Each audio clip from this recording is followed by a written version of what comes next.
Everyone, तो आज का हमारा टॉपिक ऑफ डिस्कशन रहने वाला है class 10 science chapter 2 acid base and salt.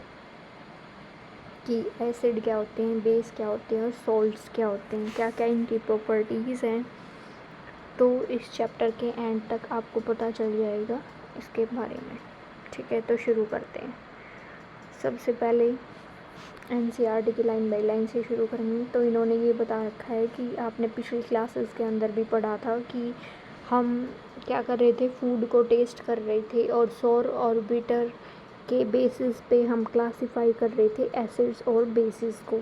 ठीक है, जो सोर टेस्ट के थे उन्हें हम एसिड बोल रहे थे, जो बिटर टेस्ट के थे उसे हम बेसिस बोल रहे थे। ठीक है, अब अगर मान लो आपने कुछ ज़्यादा जंक फूड खा लिया, ठीक है, और आपको एसिडिटी होगी, तो आपके पास 3 ऑप्शन है। एक तो लेमन जूस है कि नींबू पानी पिलाओ, दूसरा है विनेगर सिरका पिला दो, या फिर तीसरा है बेकिंग सोडा। तो आप क्या रेफ़र करेंगे, इन तीनों में से क्या चीज़ चूज़ करेंगे खाने के लिए। ठीक है, अगर आपको एसिडिटी हुई है तो अब हमें पता है कि जो एसिडिटी होती है वो किस वजह से होती है। हमारा स्टमक क्या रिलीज़ करता है, HCl एसिड, जो कि एसिडिक नेचर का होता है। और ये जो तीनों चीज़ें इसमें बताई हैं, जैसे कि लेमन जूस हो गया, लेमन जूस के अंदर क्या होता है, वो सिट्रिक फ्रूट है, तो सिट्रिक एसिड, अब एसिड को एसिड में डालेंगे तो एसिड इंक्रीज़ होगा। दूसरा है विनेगर, विनेगर क्या होता है, एसिटिक एसिड, तो ये भी एसिड है, तो एसिड के अंदर एसिड मिलाएंगे तो एसिडिटी और ज़्यादा बढ़ जाएगी। तीसरा है बेकिंग सोडा, बेकिंग सोडा क्या होता है, ये होता है जो बेसिक नेचर का होता है, जैसे पिछली क्लास के अंदर भी हमने पढ़ा था। तो जो हमारा बेकिंग सोडा होगा वो क्या होगा, बेसिक नेचर का। अब हमें पता है जब हम किसी एसिड को प्लस बेस के अंदर डालते हैं तो क्या फॉर्म होता है, एक तो सॉल्ट, एक वाटर। ठीक है, तो हम इससे क्या पता चला कि जब एसिड के अंदर हम बेस को मिक्स कर देंगे तो क्या होगा, हमारा न्यूट्रलाइज हो जाएगा और सॉल्ट का फॉर्मेशन हो जाएगा। इसका मतलब हमारी एसिडिटी क्या हो जाएगी, ख़त्म हो जाएगी। ठीक है, अब ये 3 क्वेश्चंस जो इसमें दे रखे हैं। पहला, which property did you think of while choosing the remedy, मतलब जो ये 3 ऑप्शन आपके पास थे उसमें से कौन सी ऐसी प्रॉपर्टी थी जिसकी वजह से आपने क्या किया कि बेकिंग सोडा को ही चूज़ किया। तो वो कौन सी प्रॉपर्टी थी, वो न्यूट्रलाइजेशन की प्रॉपर्टी थी कि जब एसिड के अंदर बेस का मिक्सिंग होगा तो क्या होगा, न्यूट्रलाइज हो जाएंगे, एसिड को बेस क्या करेगा, न्यूट्रल कर देगा उसके इफेक्ट को। अब नेक्स्ट है, recall how we tested sour and bitter substances without testing them, मतलब पहले तो क्या था, एसिड और बेस को कैसे डिस्टिंग्विश कर रहे थे आप कि कौन सा बिटर है कौन सा सोर है। अगर हम उसे क्या कर रहे थे, टेस्ट करके पता चल रहा था कि जो बिटर होगा और सोर होगा उस तरीके से क्या करेंगे हम एसिड बेस को डिफ्रेंशिएट। लेकिन हर चीज़ को तो हम टेस्ट नहीं कर सकते ना, कुछ हार्मफुल एसिड भी है, जैसे HCl एसिड हो गया, H2SO4 हो गया, उसे तो टेस्ट कर लिया तो जी भी ख़त्म। तो इसको कैसे देख सकते हैं, दूसरा हम अब हमारा आएगा लिटमस टेस्ट। ठीक है, लिटमस क्या होता है, लिटमस पेपर वो होता है जिसके ऊपर जब हम एसिड और बेस डालते हैं तो उसका अलग अलग इफ़ेक्ट दिखाई देगा। ठीक है, You have already known that acid are sour in taste and change the color of blue litmus to red, मतलब हमने पहले भी पढ़ा था कि जो एसिड होते हैं वो कैसे हैं, सोर टेस्ट में। ठीक है, खट्टे, और ये क्या करते हैं, ब्लू लिटमस को रेड के अंदर कन्वर्ट हो जाता है। ठीक है, ब्लू लिटमस को रेड के अंदर कन्वर्ट कर देते हैं। अब जो बेस थी वो क्या थे, बिटर, कड़वे थे टेस्ट में, और ये लिटमस टेस्ट पे क्या असर दिखा रहे थे कि ये रेड लिटमस को ब्लू के अंदर चेंज कर रहे थे। अब इसको याद रखने का कैसे याद रखें, जैसे लिटमस पेपर है ब्लू टू रेड में कन्वर्ट कर रहा है, इसका मतलब देखो जैसे आपके हाथ के ऊपर कहीं क्या हो गया, एसिड डल गया तो क्या हो जाएगा, रेड कलर का हो जाएगा हाथ। तो इसकी वजह से आप याद रख सकते हो कि फाइनल लिटमस का कलर क्या होगा, रेड। ठीक है, और बेस के अंदर कैसे, B stands for base and B stands for blue। तो जो रेड लिटमस को ब्लू कर दे, फाइनल रिजल्ट ब्लू होगा, इसका मतलब वो क्या है, बेस। और अगर रेड हुआ तो एसिड जहाँ पे डल जाए वो कैसा हो जाता है, रेड कलर की स्किन हो जाती है। तो ऐसे याद करना कि ब्लू लिटमस को रेड में कन्वर्ट कर दे वो क्या होगा, हमारा एसिड। और जो रेड लिटमस को ब्लू में चेंज कर दे वो क्या होगा, हमारा बेस। ठीक है। अब जो लिटमस होता है वो क्या होता है, litmus is a natural indicator. मतलब लिटमस क्या है, हमारा एक नेचुरल इंडिकेटर है जो हमारे नेचर में भी पाया जाता है, जैसे कि टर्मरिक। ठीक है, जो हमारे घर पे हल्दी है। अब कई बार आपने देखा होगा कि जो खाने में हल्दी है वो अगर वाइट कलर के कपड़े के ऊपर डल जाए, जो हमारी ड्रेस भी होती थी स्कूल में, वेडनेसडे सैटरडे को अलग अलग हाउस होते हैं ना सबके, तो उसमें वाइट ड्रेस लगती थी, पैंट या स्कर्ट वाइट और ऊपर अलग अलग कलर के, जैसे ग्रीन कलर की शर्ट होगी, येलो होगी, ब्लू होगी या फिर रेड होगी। तो उसमें क्या था, अगर मान लो थोड़ी सी सब्जी आपके पैंट के ऊपर डल गई वाइट कलर की, तो वो जब उसके ऊपर साबुन लगता है ना, तो वो कैसे कलर में चेंज हो जाती थी, रेडिश ब्राउन कलर में। क्यों? क्योंकि जो हमारा टर्मरिक है ना, वो क्या होता है, नेचुरल इंडिकेटर है। इंडिकेटर वो होते हैं जब जिसके ऊपर कोई सब्सटेंस डाल दे तो कलर चेंज हो जाए, और कलर चेंज से हमें क्या हो जाएगा, इंडिकेट हो जाएगा कि हाँ इसके अंदर क्या है, एसिड है या बेस है। ठीक है। जो हमारा सोप होता है, मतलब जो साबुन होता है, वो क्या होता है, बेसिक नेचर का होता है। तो इससे क्या पता चला कि जो टर्मरिक है वो जब बेस के साथ रिएक्ट करेगी तो कौन सा कलर वो कर लेगी, रेडिश ब्राउन कलर शो करेगी। ठीक है। It turns yellow again when the cloth is washed with plenty of water. और वो फिर से येलो कैसे हो जाता है क्लोथ, मतलब हल्दी का दाग येलो वापस कैसे हो जाएगा, जब हम बहुत सारा पानी डाल देंगे, क्योंकि वो जो बेस था, सोप था, वो निकल जाएगा बाहर कपड़ों से और वो फिर से क्या हो जाएगा, येलो कलर दिखेगा हमारी टर्मरिक का। You can also use synthetic indicators. मतलब सिंथेटिक इंडिकेटर्स मतलब जो कि लैब के अंदर इंडिकेटर बनाए जाते हैं वो होते हैं सिंथेटिक। नेचुरल वो जो नेचर में पाए जाते हैं। ठीक है। तो सिंथेटिक इंडिकेटर कौन सा है, एक तो मिथाइल ऑरेंज और दूसरा फिनोफ्थिलीन। ये दोनों टेस्ट के लिए देखे जाते हैं एसिड और बेस के। ठीक है। तो इस चैप्टर के अंदर हम क्या पढ़ेंगे, हम रिएक्शंस को पढ़ेंगे। एसिड और बेस के बीच में कौन कौन सी रिएक्शंस होती है और कैसे एसिड और बेस एक दूसरे के इफ़ेक्ट को कैंसिल कर देता है। ठीक है। और जो सबसे इंटरेस्टिंग थिंग है, हम कैसे यूज़ करते हैं एसिड्स और बेस को अपनी डेली लाइफ के अंदर। ठीक है। क्यों हमारे साइंस के चैप्टर्स या फिर कोई भी चैप्टर हम क्यों पढ़ते हैं, ताकि हम अपनी डेली लाइफ के अंदर उसे यूज़ कर सकें। ठीक है। अब डू यू नो, इसका मतलब कुछ important, litmus solution is purple dye. मतलब जो हमारा लिटमस सॉल्यूशन होता है वो क्या होती है, एक पर्पल डाई होती है। ठीक है, एक सेकेंड। तो ये क्या होती है, एक पर्पल डाई, जिसका which is extracted from lichen. मतलब जो कहाँ से एक्सट्रैक्ट होगी, लाइकन से। लाइकन क्या होता है, एक प्लांट होता है जो कि थैलोफाइटा डिवीज़न से बिलोंग करता है, और उसे कॉमनली किस चीज़ के लिए यूज़ करते हैं हम, इंडिकेटर का सोर्स होता है। मतलब वो इंडिकेटर के तरीके से यूज़ कर सकते हैं हम, ताकि हमें पता चल सके कि वो एसिड और बेस को डिस्टिंग्विश कर सके। When the litmus solution is neither acidic nor basic, its color is purple। मतलब हमने जैसे एक ग्लास के अंदर ऐसा सॉल्यूशन ले लिया जो ना तो एसिडिक हो ना बेसिक हो, न्यूट्रल हो, तो क्या होगा, अगर हम उसके अंदर ये लाइकेन ऐड कर देंगे ना, तो इसका कलर क्या रहेगा, पर्पल ही कलर रहेगा। ठीक है। There are many other natural materials, और भी बहुत सारी चीज़ें हैं नेचुरल जो हमारे नेचर में पाई जाती है और जिसे हम इंडिकेटर की तरह यूज़ कर सकते हैं, जैसे रेड कैबेज लीव्स। ठीक है। इसका मतलब जो लाल गोभी होती है ना, उसके पत्ते यूज़ कर सकते हैं। टर्मरिक यूज़ कर सकते हैं, टर्मरिक मतलब हल्दी। ठीक है। Coloured petals of some flowers, मतलब कुछ फूलों के पत्ते, जैसे कि हाइड्राजिया, पेटूनिया, जेरेनियम, जो इंडिकेट करते हैं क्या, presence of acid and base in the solution.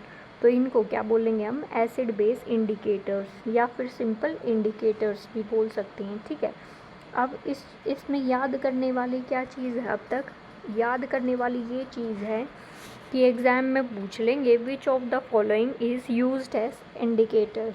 ठीक है, और आपको एग्जाम्पल दे देंगे, जैसे कि हाइड्रेंजिया हो गया, ठीक है, फर्स्ट ऑप्शन, दूसरा हो गया रोज़, थर्ड हो गया लोटस, फोर्थ हो गया मैरीगोल्ड, या फिर ये तीनों दे देंगे और एक दे देंगे रोज़। तो विच of the following is not an indicator.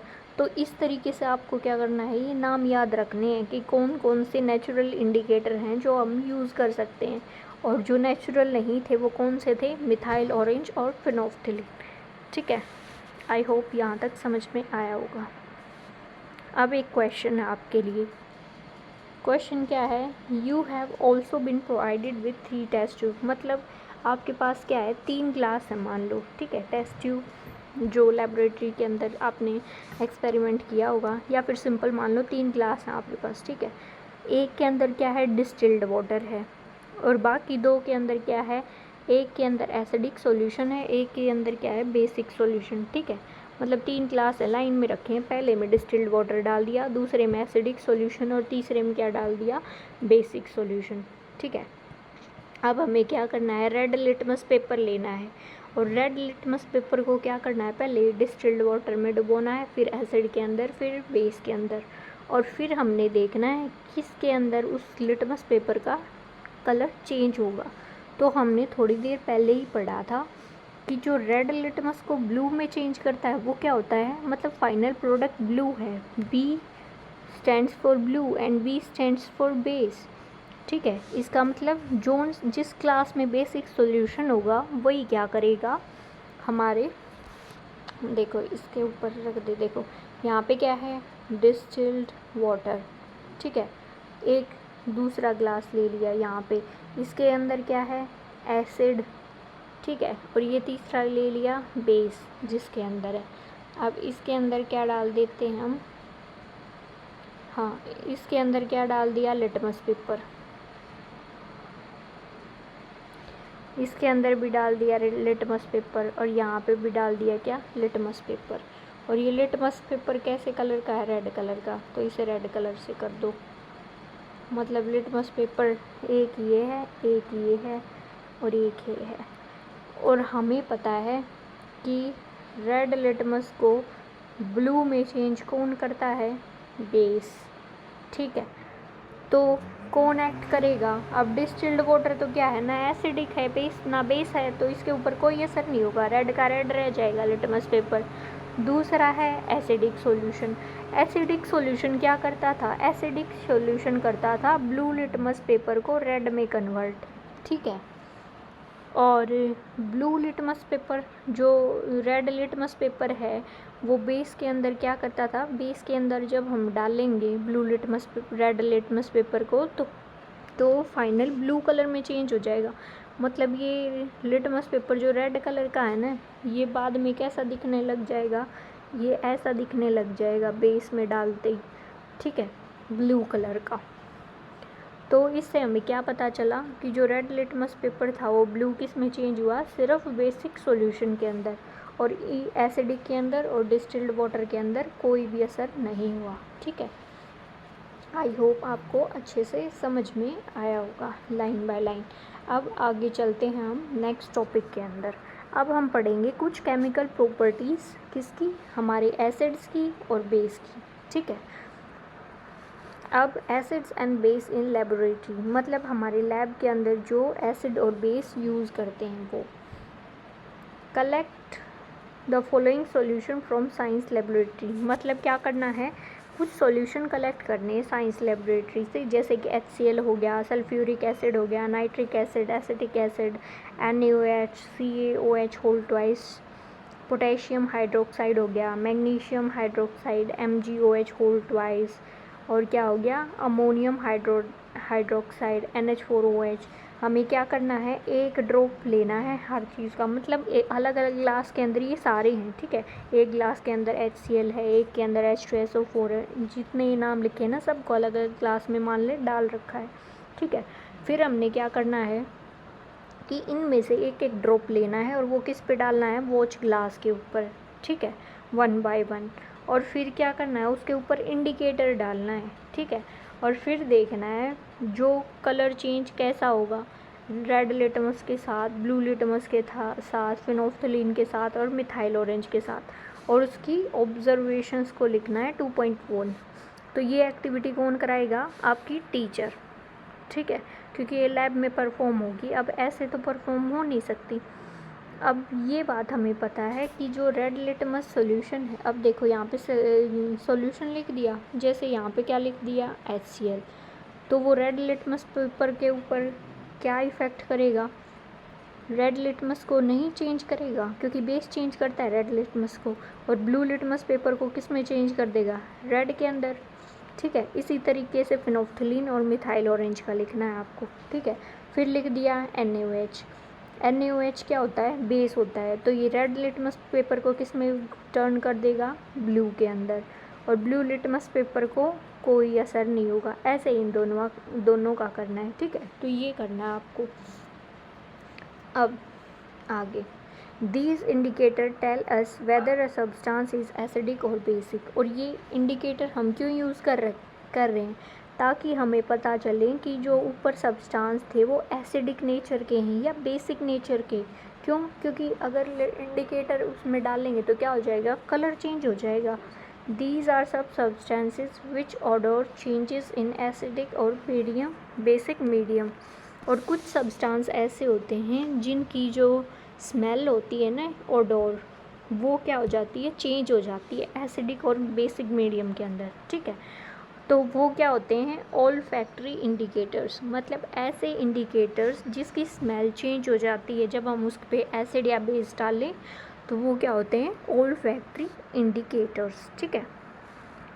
अब हम क्या करेंगे, कुछ इंडिकेटर्स ट्राई करेंगे जस्ट जो ऑल्फैक्टरी हैं, ठीक है। अब ये एक्टिविटी 2.2, इसके अंदर क्या लेना है, take some finely chopped onions in plastic bag along with some strips of clean cloth, tie up the bag tightly and leave overnight in the fridge.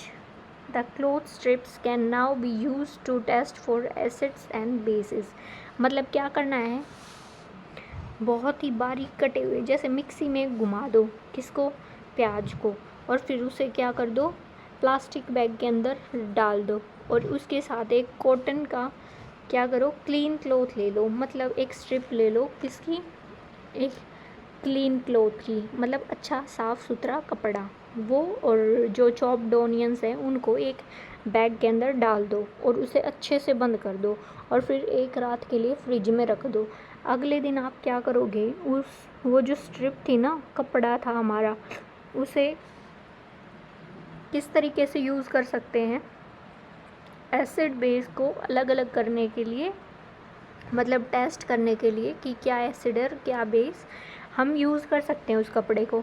अब हमें क्या करना है, 2 ऑफ दीज क्लॉथ स्ट्रिप्स, मतलब उस कपड़े की क्या करो, 2 स्ट्रिप बना लो, ठीक है। और उसका क्या करो, चेक देयर ओडोर, और देखो उसके अंदर से कैसी स्मेल आ रही है। Keep them on a clean surface, फिर क्या करना है, हमें एक क्लीन सरफेस पे रख देना उन दोनों कपड़ों को आधा आधा करके, और फिर क्या करें, कुछ ड्रॉप डाल देंगे हम डाइल्यूट HCl सॉल्यूशन की, ठीक है। एक स्ट्रिप पे क्या, जैसे हमारा ये बैग था, प्लास्टिक बैग, इसके अंदर क्या थे, कुछ प्याज के टुकड़े थे, और इसमें एक कपड़ा भी डाल दिया था, ठीक है। ये एक रात के लिए फ्रिज में रख दिया। अगले दिन क्या किया, ये जो पूरा कपड़ा है इसके क्या कर दिए, 2 पीस कर दिए, ठीक है। एक पीस ये हो गया, एक पीस ये हो गया। अब क्या करना है, कलर चेंज कर देती हूँ, इसके ऊपर डाल दो HCl एसिड, ठीक है, इसके ऊपर डाल दो NaOH बेस, ठीक है।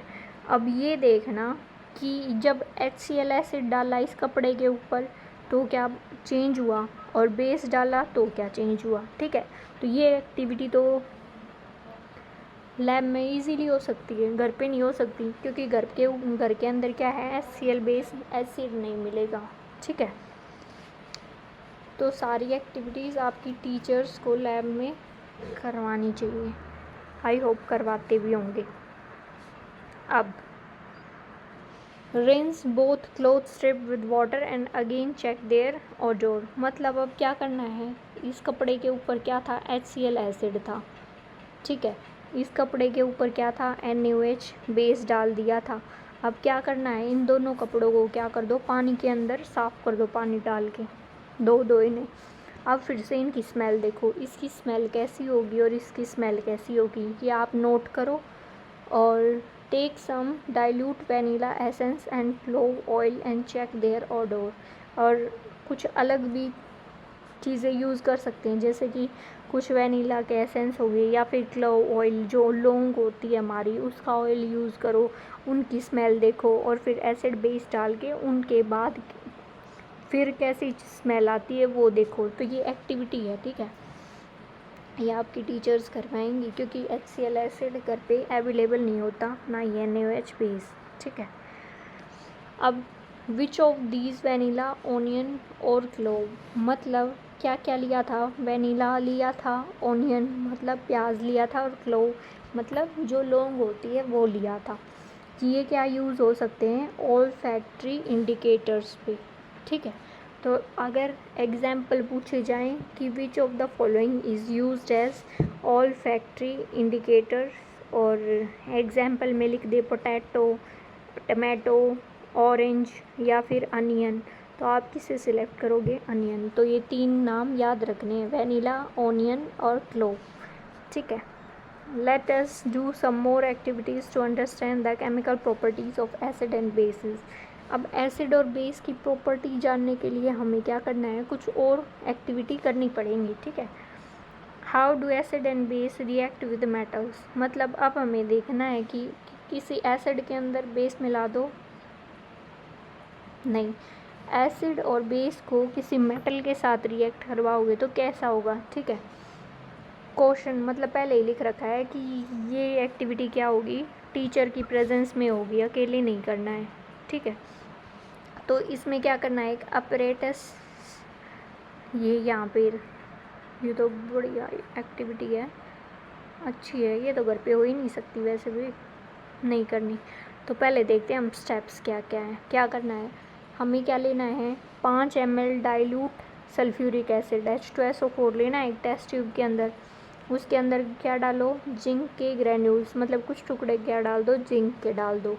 अब हमें देखना है कि क्या ऑब्ज़र्व हुआ है, जिंक के टुकड़ों के ऊपर, मतलब उसके सरफेस पे क्या चेंज दिख रहा है हमें।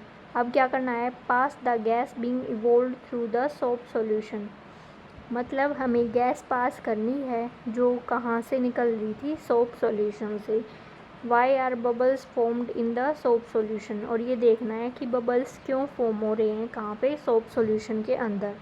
अब क्या करना है, एक बर्निंग कैंडल देनी है किसके पास, गैस के पास, जो जिसके अंदर क्या है, बबल्स हैं।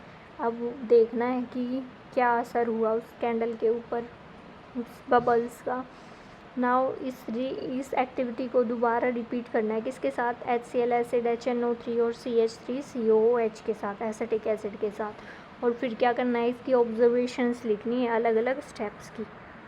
ठीक है, तो ये ले रखा है आपका, ये तो स्टैंड होता है लेबोरेटरी के अंदर, ये अपनी टेस्ट ट्यूब होगी, ये होल्डर हो गया जो टेस्ट ट्यूब को वो करेगा, होल्ड करेगा। ये कॉर्क है हमारी जो ढकने के काम आती है। ये हमारी डिलीवरी ट्यूब, जहाँ से क्या हो रही है, ये गैस पास हो रही है और यहाँ से क्या निकल रही है, बबल्स गैस के। यहाँ पे क्या ले रखा है, सोप सॉल्यूशन, मतलब सोप सॉल्यूशन मतलब साबुन का पानी। ठीक है, यहाँ पे क्या है, हाइड्रोजन के साथ सोप बबल फिल है हाइड्रोजन गैस से, और कैंडल लेके आओगे तो क्या हो रहा है, हाइड्रोजन बर्न करती है सोप सॉल्यूशन, मतलब हाइड्रोजन गैस बर्न करती हैं जब फायर के पास लेके आए, कैसे, पॉप साउंड के साथ, पट पट ऐसी आवाज़ आती है।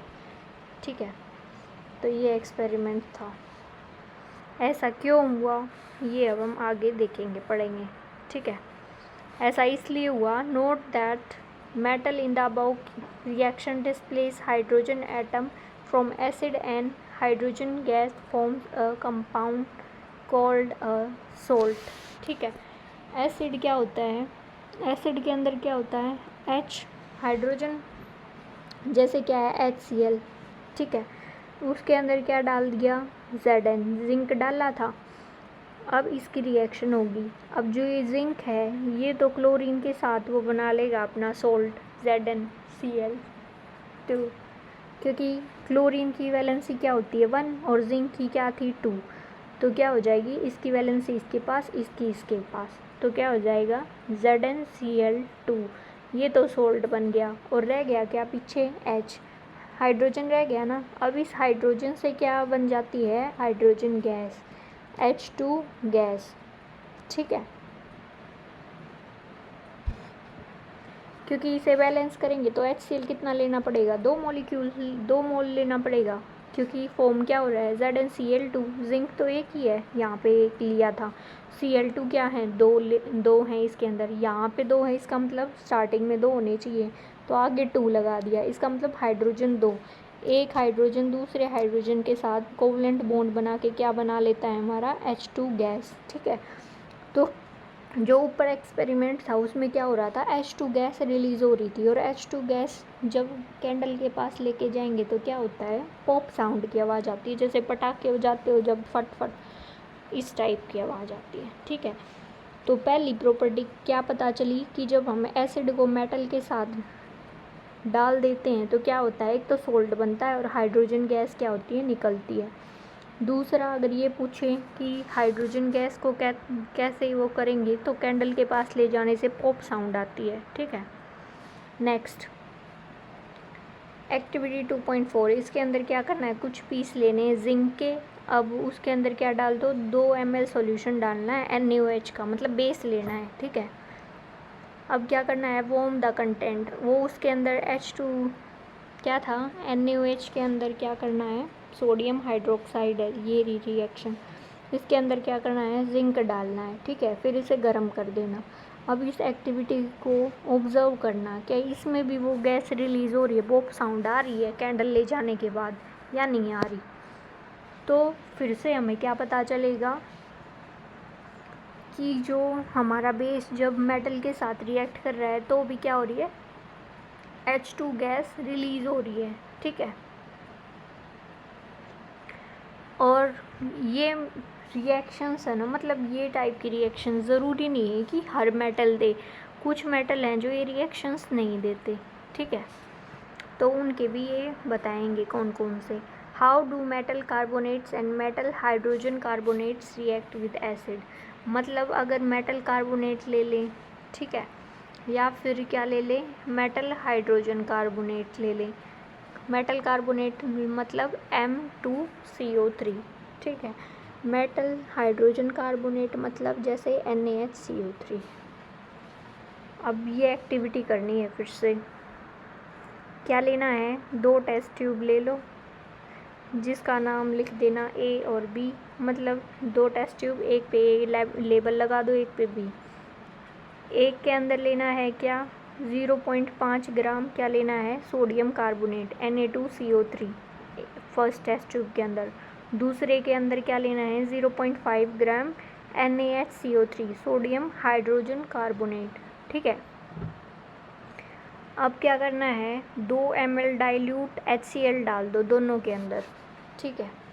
जैसे एक ये ली थी टेस्ट ट्यूब, एक ये ली थी, इसके अंदर क्या किया, 0.5 ग्राम क्या था,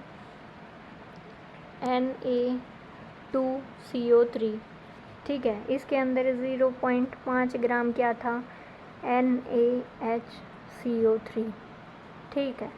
अब क्या करना है, ऊपर से कर दिया इसके अंदर 2 ml HCl add, dilute HCl, मतलब कंसनट्रेटेड वो होता है जिसके अंदर वाटर कंटेंट ना हो, और इसके अंदर भी क्या कर दिया, 2 ml HCl डाल दिया, ठीक है। अब देखना है कि क्या ऑब्जर्व हुआ, और नेक्स्ट क्या करना है, pass the gas produce in each through a lime water calcium hydroxide as shown in the figure. मतलब यहाँ पे ये जो टेस्ट ट्यूब जा रही है ना, इस टेस्ट ट्यूब के अंदर क्या ले रखा है, कैल्शियम हाइड्रोक्साइड, ठीक है, CaOH होल ट्वाइस ये ले रखा है। अब यहाँ से जो गैस निकलेगी वो क्या करेगी, इसके अंदर CaOH होल ट्वाइस से रिएक्ट करेगी और फिर क्या करेगी, कुछ अलग चेंज दिखाएगी, वो हम आगे देखेंगे। एक्सपेरिमेंट समझ में आया? तो क्या ऑब्जर्व हुआ, ये देखो, पहली एक्टिविटी मतलब टेस्ट ट्यूब 1 था, उसके अंदर क्या ले रखा था, Na2CO3 मतलब सोडियम कार्बोनेट। उसके अंदर क्या डाल दिया, HCl डाल दिया, तो क्या बनेगा, सॉल्ट बन गया NaCl, वाटर बन गया और CO2 गैस रिलीज़ होगी, ठीक है। दूसरी टेस्ट ट्यूब के अंदर क्या था, सोडियम हाइड्रोजन कार्बोनेट, उसमें HCl ऐड कर दिया, फिर क्या बना, NaCl बन गया, वाटर बन गया और CO2 गैस रिलीज़ हुई। तो पहले मेटल के साथ क्या गैस रिलीज़ हो रही थी, हाइड्रोजन गैस। अब कार्बोनेट और हाइड्रोजन कार्बोनेट के साथ क्या रिलीज़ हो रही है, CO2 गैस। तो ये चीज़ याद रखने की है, ठीक है। अब एक चीज़ थी, हमने एक टेस्ट ट्यूब लिखी थी, उसके अंदर क्या था, CaOH होल ट्वाइस, ठीक है। अब इसके अंदर जब CO2 गैस पास करेंगे तो क्या बन जाएगा, CaCO3 मतलब एक वाइट प्रेसिपिटेट, यहाँ पे क्या जम जाएगा, एक वाइट कलर की पुट्टी सी जो जम जाएगी, ठीक है। जैसे ये सीमेंट होती है ना, वाइट सीमेंट, उस टाइप का नीचे क्या हो जाएगा, वाइट प्रेसिपिटेट आ जाएगा। वो किस वजह से, क्योंकि कैल्शियम हाइड्रोक्साइड किससे रिएक्ट कर रहा है, CO2 गैस से, और क्या बना रहा है, कैल्शियम कार्बोनेट बना रहा है, ठीक है। तो ये एक्टिविटी थी। अब आपसे पूछें कि कौन सा हम क्या कर सकते हैं जिससे पता चले कि CO2 गैस रिलीज़ हुई है हमारी रिएक्शन के अंदर, CO2 गैस का रिलीज़ हुआ है, तो क्या करेंगे, लाइम वाटर के साथ ट्रीट कर देंगे CO2 को, तो वो किस में कन्वर्ट हो जाएगा, CaCO3 जो कि वाइट प्रेसिपिटेट बनाता है। पहले हमने किया था H2 गैस को किससे, फ्लेम के पास लेके गए, कैंडल फ्लेम के पास, तो वो क्या कर रही थी, पॉप साउंड क्रिएट कर रही थी। तो ये दो डिफरेंस हैं जो याद रखने हैं, ठीक है। और ये रिएक्शंस भी पूछी जा सकती हैं कि सोडियम कार्बोनेट के साथ एसिड मिलाएंगे तो क्या होगा, और सोडियम हाइड्रोजन कार्बोनेट के साथ एसिड मिलेगा तो क्या प्रोडक्ट होगा। तो प्रोडक्ट तो सेम ही है दोनों का, फ़र्क इतना, ऊपर 2 मोल बन रहे हैं, नीचे 1 मोल।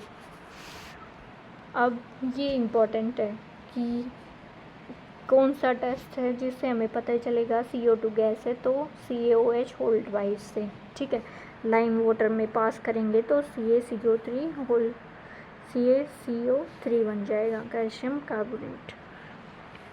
अब ऑन पासिंग एक्सेस CO2 मतलब अगर ज़्यादा CO2 गैस, जैसे रिएक्शन में क्या होगी, ज़्यादा CO2 गैस निकलेगी। अब CaCO3 के अंदर एक्स्ट्रा CO2 डाल दी ना, तो वो क्या बना देगा, CaHCO3 होल ट्वाइस, ठीक है। तो एक्सेस CO2 निकल रही है हमारी रिएक्शन से, वो कैसे पता चलेगा, जब CaCO3 के अंदर डालेंगे तो क्या बन जाएगा, CaHCO3 होल ट्वाइस, जो क्या होता है, पानी में सोल्यूबल, कि पानी में अगर आप इसे डाल दोगे तो वो क्या हो जाएगा, घुल जाएगा उसके अंदर। तो इससे पता चल सकता है। अब different form of calcium carbonate, मतलब कैल्शियम कार्बोनेट की कौन कौन सी फॉर्म है, जो अपने चौक हैं जिससे क्या है, बोर्ड पे लिखते हैं, मार्बल हो गया या फिर लाइमस्टोन हो गया, चूना, तो वो क्या हैं, डिफरेंट फॉर्म्स होती हैं हमारी किसकी, कैल्शियम कार्बोनेट की। All metal carbonate and hydrogen carbonates react करते हैं किसके साथ, एसिड के साथ, क्या बनाने के लिए, सॉल्ट, CO2 और वाटर, ठीक है। तो ये मेन इक्वेशन है जिसे हम याद रखेंगे, कौन सी, मेटल कार्बोनेट या फिर मेटल हाइड्रोजन कार्बोनेट जब एसिड के साथ रिएक्ट करेगा तो क्या बनाएगा, सॉल्ट, कार्बन डाइऑक्साइड और वाटर, ठीक है। How do acid and basis react with each other, मतलब ऊपर हमने पढ़ लिया कि मेटल के साथ एसिड और बेस कैसे रिएक्ट करता है, हाइड्रोजन कार्बोनेट के साथ या फिर कार्बोनेट के साथ। अब हम पढ़ेंगे कि एसिड और बेस दोनों को आपस में मिला दे तो क्या होगा, तो हमें फिर से एक एक्टिविटी करनी है। ये एक्टिविटी इसलिए कराई जाती है, जैसे कोई भी नई जगह खुद से जाते हो तो क्या रास्ता याद हो जाता है। अगर सोते सोते जाओ तो क्या होगा, रास्ता याद नहीं होगा, बस गूगल मैप पे देखो तो इतना याद नहीं रहता, लेकिन खुद जाओगे तो याद हो जाता है। तो उसी तरीके से जितना खुद से करोगे तो जल्दी याद होगा। इसमें क्या करना है, 2 ml डाइल्यूट NaOH सॉल्यूशन लेना है एक टेस्ट ट्यूब के अंदर। 2 ड्रॉप किसके डाल दिए, फिनोफ्थिलीन के। इंडिकेटर था ना, तो हमें देखना है कि कलर कौन सा हुआ। अब क्या करना है, डाइल्यूट HCl सॉल्यूशन डाल दो, ठीक है। ड्रॉप बाय ड्रॉप डालना है, ये नहीं कि पूरा ग्लास एक ही बार में ख़त्म।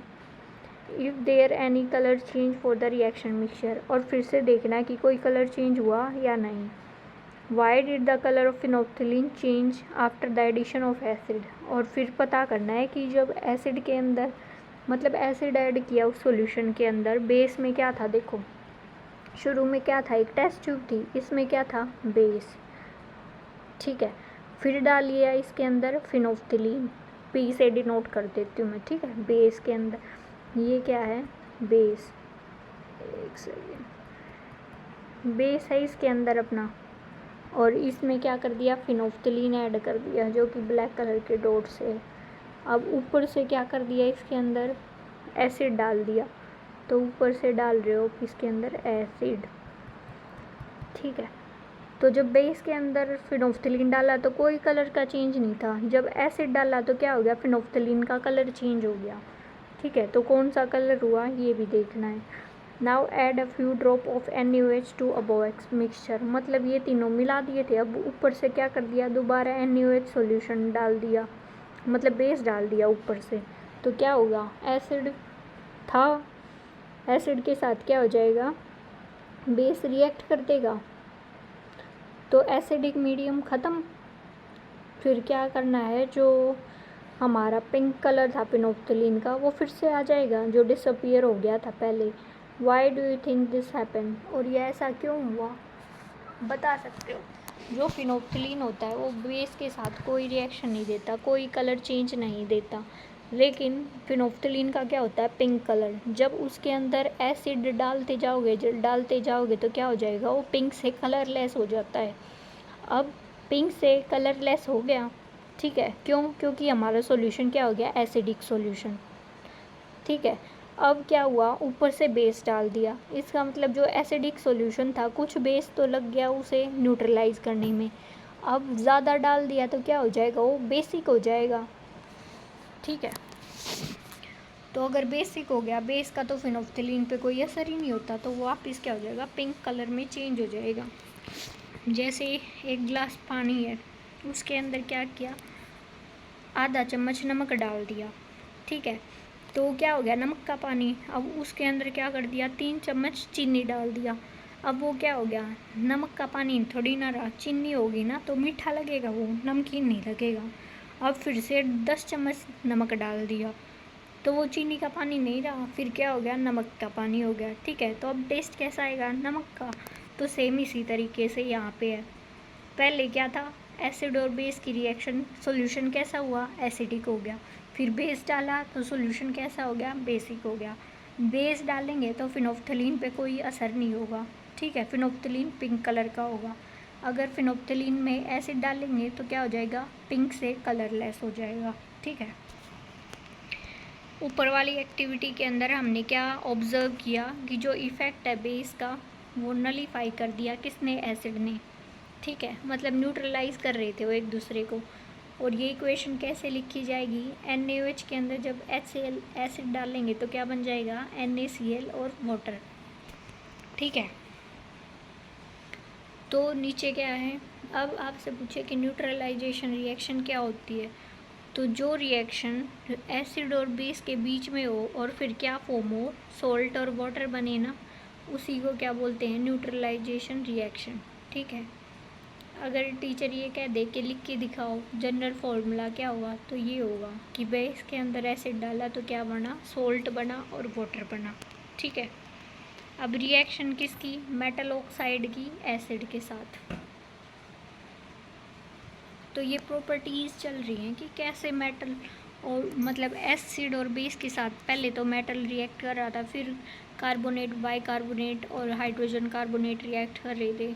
अब मेटल ऑक्साइड कैसे रिएक्ट करता है, तो एक्टिविटी क्या है, take a small amount of copper oxide in a beaker and add dilute HCl and slowly stir it. ठीक है,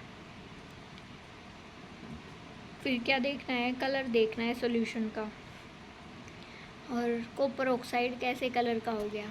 ठीक है, तो हम क्या नोटिस करेंगे, हम ये नोटिस करेंगे कि जो कलर था सॉल्यूशन का वो कैसा हो गया, ब्लू ग्रीन हो गया, और जो कॉपर ऑक्साइड था वो क्या हो गया, डिज़ोल्व मतलब घुल गया। तो जो ब्लू ग्रीन कलर है सॉल्यूशन का वो किस वजह से हुआ, due to the formation of copper chloride in the reaction. ठीक है, क्योंकि एसिड के साथ मेटल ऑक्साइड रिएक्ट किया तो क्या हो गया, सोल्ट बन गया। अब उसकी कॉमन रिएक्शन क्या है, मेटल ऑक्साइड प्लस एसिड क्या बनाता है हमारा, सोल्ट और वाटर। ठीक है,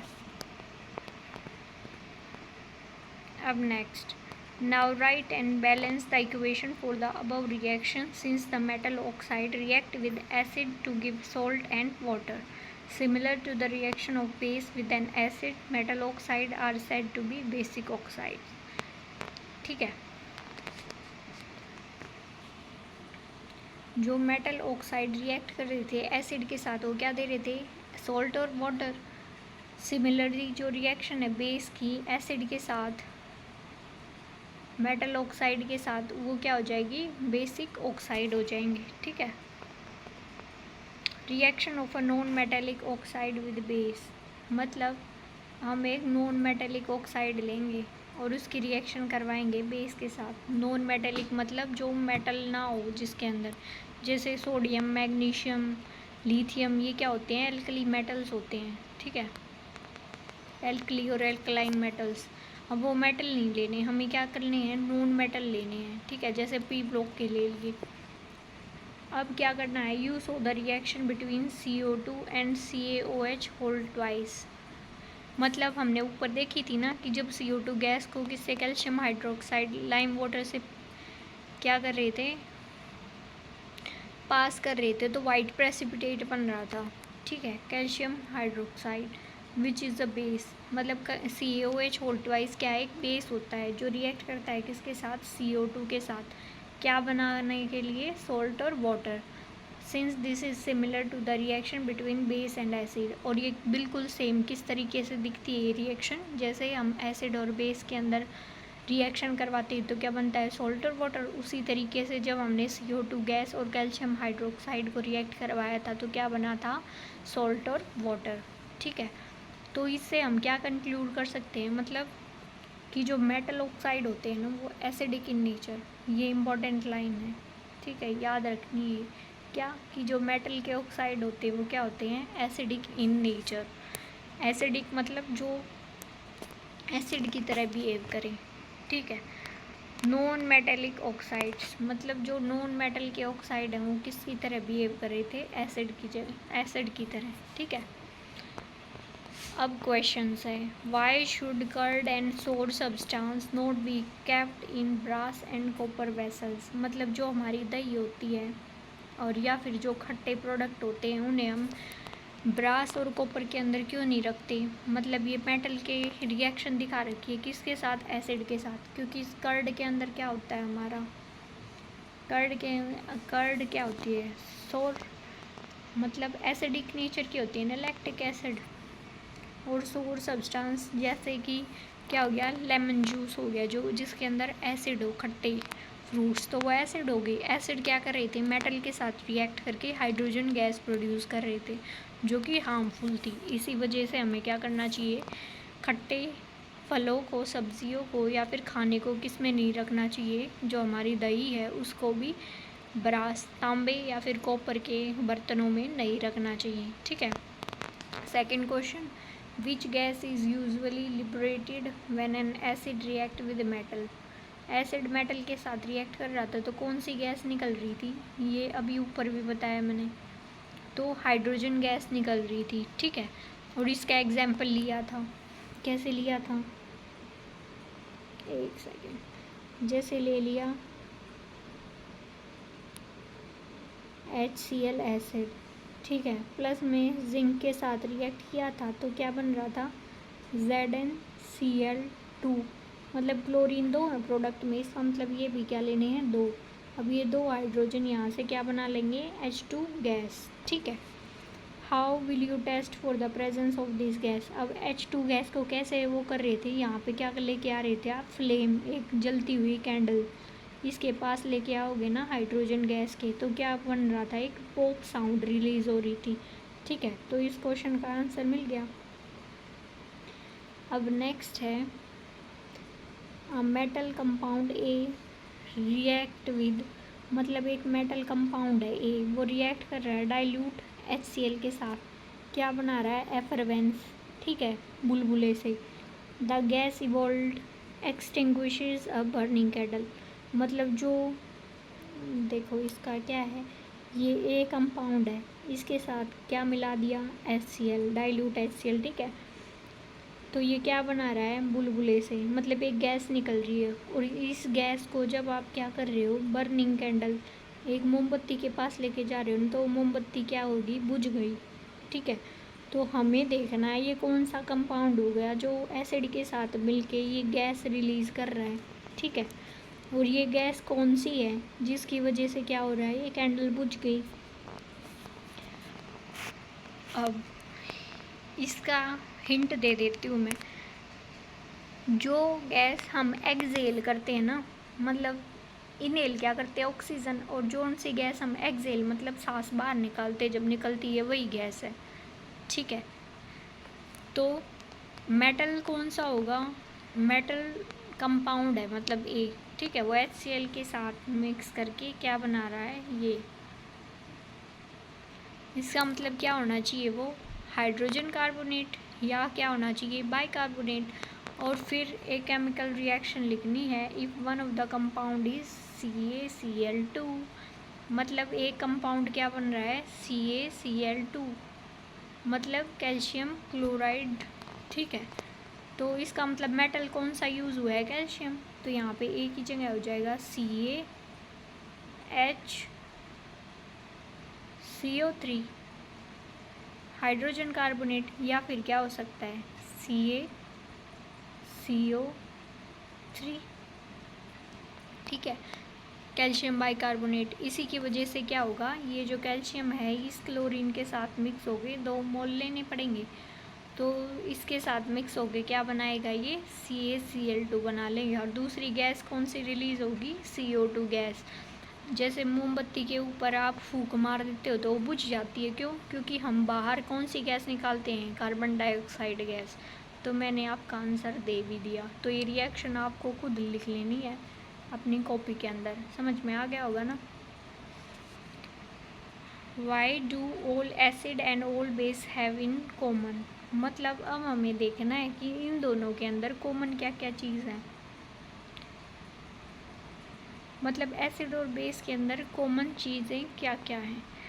अब इन सेक्शन 2.1, मतलब 2.1 सेक्शन के अंदर क्या किया था, we have seen that all acid have similar chemical properties, मतलब सारे एसिड्स की क्या थी, सिमिलर केमिकल प्रॉपर्टीज़ थी, जिसकी वजह से क्या हो रही थी, प्रॉपर्टीज़ भी सिमिलर हो रही थी, है ना। वी सॉ इन एक्टिविटी 2.3 के अंदर हमने देखा कि जो सारे एसिड्स हैं वो H2 गैस रिलीज़ कर रहे थे जब मेटल के साथ रिएक्ट कर रहे थे। So hydrogen seem to be common to all acid, और इससे क्या पता चला कि हर एसिड के अंदर हाइड्रोजन प्रेजेंट होता है। ठीक है, मतलब ये कॉमन है। Let us perform an activity to investigate whether all compound containing hydrogen are acidic. अब हम ये एक्टिविटी करेंगे कि जिसके अंदर क्या होगा, ये पता करेंगे कि जितने भी कंपाउंड होते हैं जिनके अंदर हाइड्रोजन प्रेजेंट हो, मतलब H प्रेजेंट हो, तो क्या वो एसिड होंगे या फिर एसिड नहीं होते। ज़रूरी है हाइड्रोजन प्रेजेंट हो तो वो एसिड ही हो। ठीक है, तो क्या करना है, एक्टिविटी 2.8 इसके अंदर क्या करना है, पहले एक सॉल्यूशन लेना है किसका, ग्लूकोज का, एल्कोहल का, HCl का और सल्फ्यूरिक एसिड का। ठीक है, क्या करनी है, 2 नेल्स फिक्स करनी है कॉर्क के ऊपर, जैसे ये दिखा रखी, ये कॉर्क है, इसके ऊपर 2 नेल्स फिक्स कर दी। ठीक है, अब क्या करना है, and place the cork in A 100 ml beaker, मतलब जो ये बाहर बीकर ले लिया, ये क्या ले लिया 100 ml का, इसके अंदर ये ढक्कन रख दो और इस पे ये जो 2 लोहे की कील डाल रखी, ये पूरा सेटअप इसके अंदर रख दो। ठीक है, अब क्या करें, connect the nail of 2 terminals of 6 volt battery through a bulb and a switch, मतलब यहाँ से एक तार ले जाओ, यहाँ से एक तार ले जाओ, ये स्विच हो गया, एक बल्ब लगा दो और एक 6 वोल्ट की बैटरी लगा दो। ठीक है, तो ये हो गया अपना सेटअप। अब क्या करना है, pour some of the dilute HCl in a beaker and switch on the current, मतलब HCl एसिड इसके अंदर डाल दो, जो ये येलो कलर का लिक्विड है ना, तो डाइल्यूट HCl इसके अंदर डाल दिया और फिर स्विच को बंद कर दो। ठीक है, अब हमने देखना है repeat with dilute sulphuric acid, और उसके बाद क्या करो, HCl की जगह क्या करो, सल्फ्यूरिक एसिड डाल दो। फिर हमने देखना है कि क्या क्या असर हुआ अगर HCl की जगह H2SO4 डाल दिया तो ये एक्सपेरिमेंट रिपीट करना है किसके साथ, ग्लूकोज के साथ भी और अल्कोहल के सॉल्यूशन के साथ भी, क्योंकि ग्लूकोज क्या होता है C6H12O6, तो ग्लूकोज के अंदर कितने 12 हाइड्रोजन, और अल्कोहल क्या होता है ROH, तो इसके अंदर भी हाइड्रोजन होता है अल्कोहल के अंदर। तो हमने देखना है कि किस सॉल्यूशन के अंदर बल्ब ग्लो करेगा और किसके अंदर बल्ब ग्लो नहीं करता। ठीक है, अब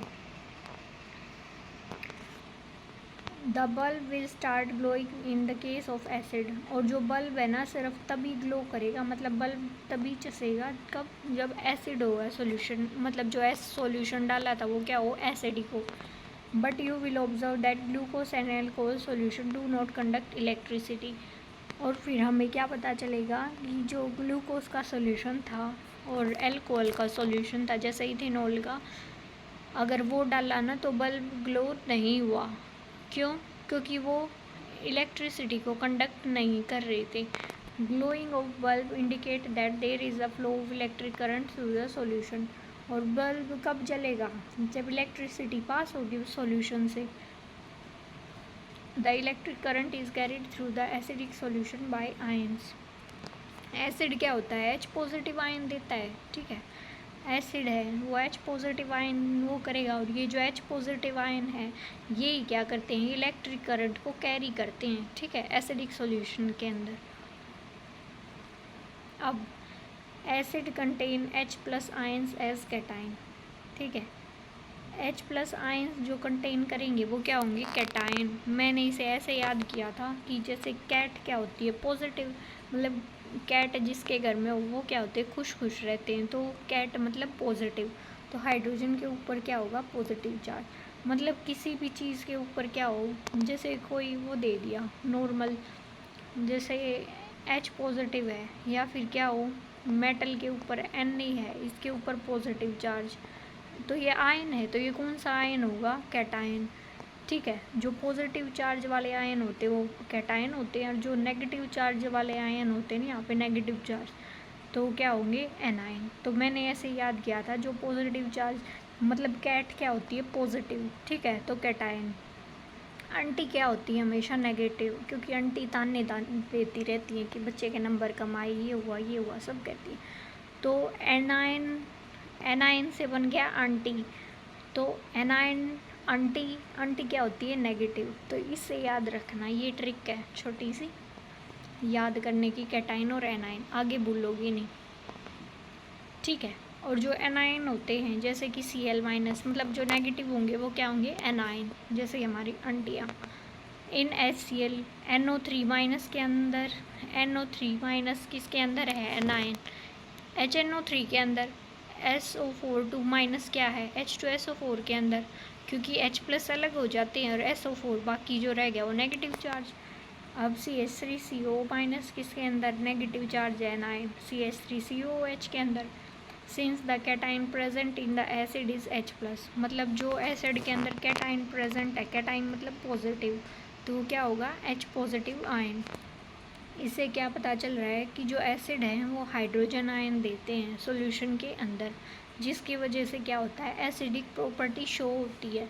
अब ये एक्सपेरिमेंट किसके साथ रिपीट करना है, सोडियम हाइड्रोक्साइड NaOH के साथ NaOH और calcium hydroxide CaOH whole twice, ठीक है, कैल्शियम हाइड्रोक्साइड के साथ। और फिर देखना है कि एक्टिविटी का क्या रिजल्ट आई, क्या ये भी H+ देंगे या फिर दूसरा आयंस देंगे, ठीक है। What happens to an acid or base in a water solution? अब हम एसिड और बेस को पानी के सॉल्यूशन के अंदर डाल देंगे तो क्या होगा। Do acid produce ion only in aqueous solution? क्या सिर्फ एक्वस सॉल्यूशन मतलब पानी के सॉल्यूशन के अंदर ये एसिड H+ देंगे या फिर दूसरे के अंदर भी? तो ये एक्सपेरिमेंट करना है क्या HCl गैस प्रिपेयर करने का। तो क्या करना है, 1 ग्राम सॉलिड NaCl ले लिया, नमक क्लीन ड्राई टेस्ट ट्यूब के अंदर, और फिर ये एपरेटस सेट कर दो जैसे ये ले रखा है ऐसे, ठीक है। ये टेस्ट ट्यूब है पूरी, इसे पकड़ लो इससे टोंग से, मतलब चिमटे जैसे से, और यहाँ पे क्या करो NaCl मतलब नमक डाल दो टेस्ट ट्यूब के अंदर। अब क्या करना है, add some concentrated sulphuric acid in the test tube. ऊपर से क्या करना है, ड्रॉपर से कंसनट्रेटेड H2SO4 डाल देना है, ठीक है। अब देखना है क्या ऑब्जर्व हुआ, क्या कोई गैस थी जो बाहर निकल के आ रही थी इससे। Test the gas evolve successfully with dry and wet blue litmus paper. और फिर यहाँ पे क्या लगा दो, ये कोर का ढक्कन लगा दो और यहाँ पे सिर्फ एक पाइप जोड़ दो जिससे गैस बाहर आएगी तो पता चल जाए। और बाहर एक लिटमस पेपर लेके खड़े हो जाओ कि गैस बाहर आए, लिटमस पेपर पे लगे और पता चल जाए कौन सी गैस है। और फिर ये देखना है कि क्या चेंज हुआ लिटमस पेपर के अंदर। अब on the basis of above activity मतलब ऊपर की एक्टिविटी के अंदर हमने क्या देखना है, एसिडिक नेचर देखना है ड्राई HCl गैस का या फिर HCl सॉल्यूशन का, ठीक है। नोट टू द टीचर मतलब टीचर के लिए बता रखा है ये, अगर क्लाइमेट कैसा हो, ह्यूमिड हो, you will have to pass the gas produced through a guard tube, drying tube containing calcium chloride to dry the gas। मतलब क्या हो, अगर बारिश का मौसम हो तो वो क्या हो जाएगा, हमारे आसपास क्या हो जाती है, मॉइस्चर हो जाता है, ठीक है, मतलब चिपचिप नमी सी हो जाए। तो उस केस में क्या करना है, इस गैस को पहले किस में पास करना है, कैल्शियम क्लोराइड के अंदर, ताकि जो वाटर के मॉलिक्यूल्स हो वो ना हो, सिर्फ गैस बाहर आए ड्राई होके, ठीक है। तो ये एक्सपेरिमेंट करना है। अब इससे क्या पता चलेगा ये हम नीचे देखेंगे। This experiment suggest that hydrogen ions in HCl are produced in the presence of water. इस एक्सपेरिमेंट से क्या पता चला कि जो हाइड्रोजन आयन HCl के अंदर प्रोड्यूस हो रहे हैं वो hydrogen ion and HCl are produce in presence of water. मतलब अगर H+ बाहर आ रहे हैं ना सॉल्यूशन से तो वो कब आएंगे, अगर पानी हो उस सॉल्यूशन के अंदर तो ही, ठीक है। Separation of H+ from HCl molecules can't occur in absence of water. मतलब अगर वाटर नहीं है, सिर्फ HCl एसिड है, तो उससे क्या होगा, H+ आयन अलग नहीं होंगे, ठीक है। जैसे ये, अब जैसे क्लास के अंदर आपकी टीचर है तो आप चुपचाप बैठे रहते हो शांति से, कोई लड़ाई झगड़ा नहीं। अगर टीचर बाहर चली जाए तो सीधा लड़ाई झगड़ा धूम धड़ाका, ठीक है। सेम इसी तरीके से अगर HCl के अंदर वाटर डाल दिया तो H+ आयन मिलेगा, अगर बिना पानी के हैं तो H+ आयन एसिड नहीं देगा, ठीक है। और ये रिएक्शन है कि HCl H2O के साथ क्या हो जाएगा, ये ऑक्सीजन क्या करेगा, एक हाइड्रोजन को ले लेगा तो H3O पॉजिटिव बन गया और Cl- बाहर। अब जो कमेंट बॉक्स में आपने लिखना है कि जो ये Cl- है इसे हम कैटाइन बोलेंगे या एनाइन बोलेंगे, ठीक है।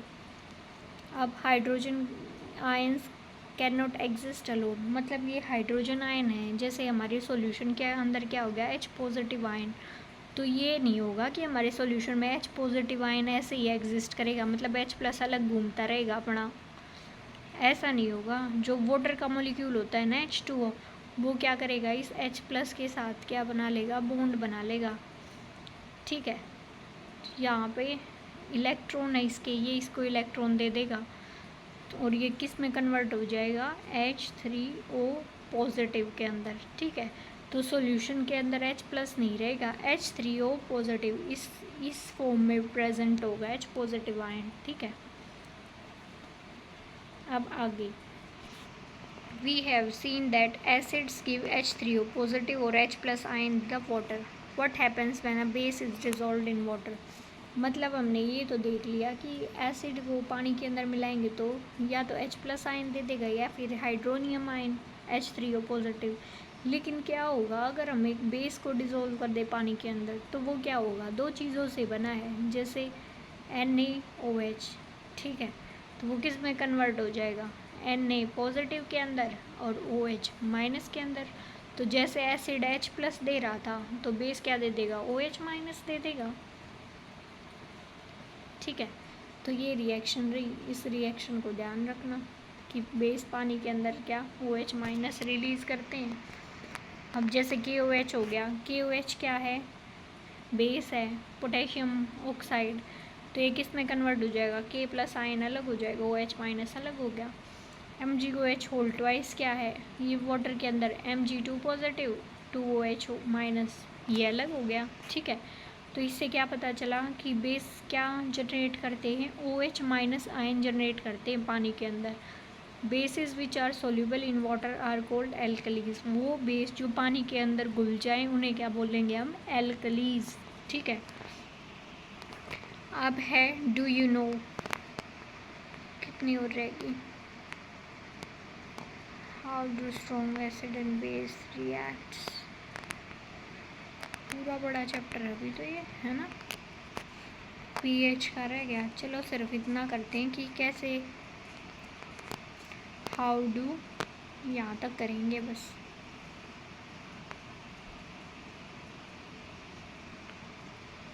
डू यू नो, क्या आपको पता है कि all bases do not dissolve in water, मतलब सारे बेस पानी के अंदर नहीं घुलते। An alkali is a base that dissolve in water, alkali क्या होता है, वो बेस होता है जो पानी के अंदर घुल जाए। ये कैसे होते हैं, सोपी टू टच, मतलब साबुन जैसे, टच करने पर साबुन जैसे स्लिपरी स्लिपरी। बिटर होते हैं, कोरोसिव मतलब जिन पे जंग लग जाए। नेवर टेस्ट और touch them as they may cause harm, और कभी भी इनको ये मत करना कि उठा के सीधा जीभ के ऊपर रख दिया, ख़त्म, ठीक है। Now as we have defined that all acid generate H plus and all base generate OH minus,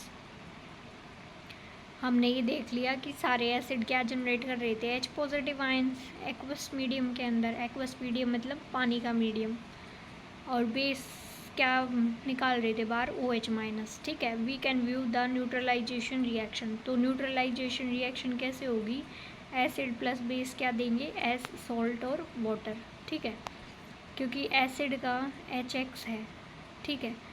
MOH मतलब ये M क्या है, बेस का कोई वो, तो ये क्या बना लेंगी, MX प्लस H2, जैसे H प्लस OH माइनस मिला के क्या बना रही है, वाटर, ठीक है। अब हम देखेंगे कि water, let us see what is involve when water is mixed with acid और बेस, और जब हम क्या करेंगे, एसिड और बेस के अंदर क्या मिलाएंगे, वाटर, तो क्या असर होगा, ये चीज़ देखनी है। Warning sign displayed on container containing concentrated acid और बेस, और ये चीज़ दिखा रखी होती है ये रेड सिग्नल करके। जब मैं लैब में जाओगे ना तो ये देखना कि जो H2SO4 HCl की या फिर स्ट्रॉन्ग बेस की जो वो होती है ना बॉटल, उसके ऊपर ये साइन होता है। ये इसलिए होता है कि अगर ये एसिड या बेस स्ट्रॉन्ग है, किसी चीज़ पे गिर गया तो वो जल जाएगा, इससे दूर रहो, ठीक है। जो प्रोसेस है डिज़ोल्विंग, किसी एसिड और बेस को पानी में डिज़ोल्व करेंगे तो क्या होता है, हाईली एक्सोथर्मिक, एक्सोथर्मिक मतलब हीट रिलीज़ होना, मतलब अगर किसी कंटेनर के अंदर, मतलब एक ग्लास ले लिया, ठीक है, कांच का, उसके अंदर एसिड और वाटर मिला दिया, तो क्या होगा, उस ग्लास को हाथ लगाओगे ना वो गर्म हो जाएगा, उबलने लग जाएगा, इतना गर्म हो जाएगा। तो इसका मतलब क्या है, हाईली एक्सोथर्मिक, वो रिएक्शन जो हीट रिलीज़ करे, मतलब गर्म कर दे हमारे कंटेनर को, वो क्या होंगी, एक्सोथर्मिक वंस, ठीक है। केयर मस्ट बी टेकन, मतलब इसलिए जो हमारे टीचर्स हैं वही हमारे एक्सपेरिमेंट करवाते हैं। जब हम क्या करें, कंसनट्रेटेड एसिड को या फिर सल्फ्यूरिक एसिड हो गया, नाइट्रिक एसिड होगा, उसे वाटर के साथ मिलाते हैं तब। The acid must always be added slowly to water with constant stirring. मतलब जब भी आप पानी के अंदर एसिड घोलो ना, तो बूंद बूंद करके थोड़ा थोड़ा डालना चाहिए और आराम आराम से एक हाथ से उसे, जैसे वो करते हो ना नींबू पानी बनाने के लिए, उसे चम्मच से हिलाते रहते हो, उसी तरह स्टीरर होता है हमारे लैब के अंदर, ये पतली सी रोड। ठीक है, ये क्या हो गया, बीकर हो गया। इसके अंदर क्या है, पानी, ब्लू वाटर। ठीक है, इसमें भर दिया हमने पानी, तो ये हो गया हमारा वाटर।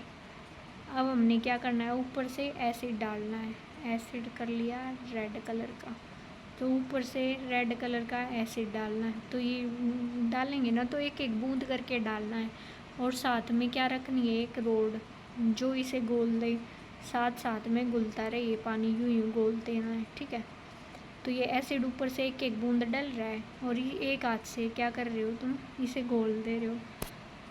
और कभी भी एकदम से है ना पानी के अंदर एसिड यूं फेंक के मत मारना, वरना सीधा मुंह के ऊपर छिलक जाता है।